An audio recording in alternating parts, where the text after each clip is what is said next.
Photo video post कर चुके हैं।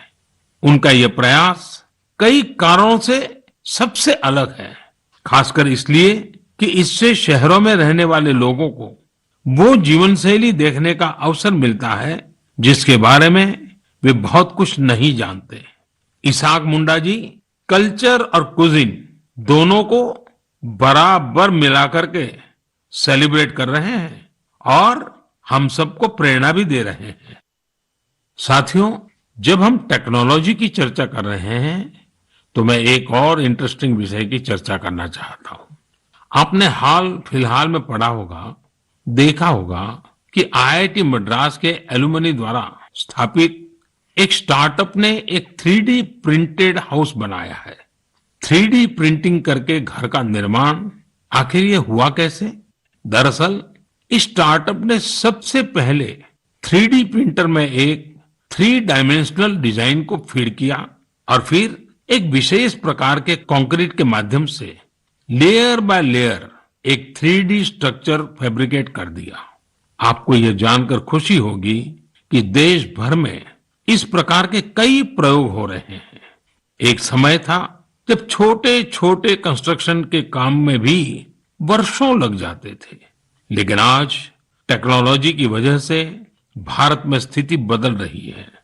कुछ समय पहले हमने दुनिया भर की ऐसी इनोवेटिव कंपनीज को आमंत्रित करने के लिए एक global housing technology challenge launch किया था।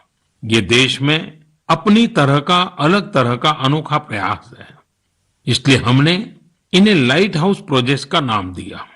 फिलहाल देश में 6 अलग अलग जगहों पर लाइट हाउस प्रोजेक्ट्स पर तेजी से काम चल रहा है। इन लाइट हाउस प्रोजेक्ट्स में मॉडर्न टेक्नोलॉजी और इनोवेटिव तौर तरीकों का इस्तेमाल किया जाता है। इससे कंस्ट्रक्शन का टाइम कम हो जाता है, साथ ही जो घर बनते हैं वो अधिक टिकाऊ, किफायती और आरामदायक होते हैं। मैंने हाल ही में ड्रोन्स के जरिए इन प्रोजेक्ट्स की समीक्षा भी की और कार्य की प्रगति को लाइव देखा। इंदौर के प्रोजेक्ट में ब्रिक और मोर्टार वॉल्स की जगह pre fabricated sandwich panel system का इस्तेमाल किया जा रहा है।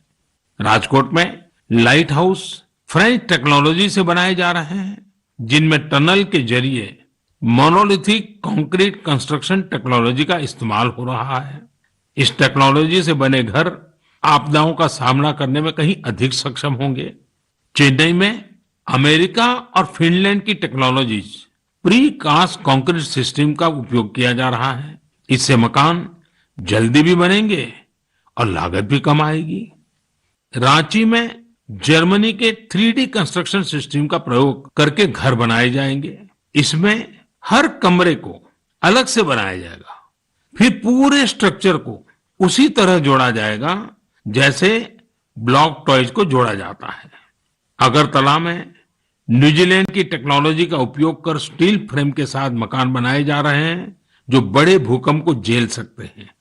वहीं लखनऊ में कनाडा की टेक्नोलॉजी का इस्तेमाल किया जा रहा है। इसमें प्लास्टर और पेंट की जरूरत नहीं होगी और तेजी से घर बनाने के लिए पहले से ही तैयार दीवारों का प्रयोग किया जाएगा। साथियों, आज देश में ये प्रयास हो रहा है कि ये प्रोजेक्ट इंक्यूबेशन सेंटर्स की तरह काम करे। इससे हमारे प्लानर्स, आर्किटेक्ट्स, इंजीनियर्स और स्टूडेंट्स नई टेक्नोलॉजी को जान सकेंगे और उसका एक्सपेरिमेंट भी कर पाएंगे। मैं इन बातों को खास तौर पर अपने युवाओं के लिए साझा कर रहा हूं ताकि हमारे युवा राष्ट्र हित में टेक्नोलॉजी के नए नए क्षेत्रों की ओर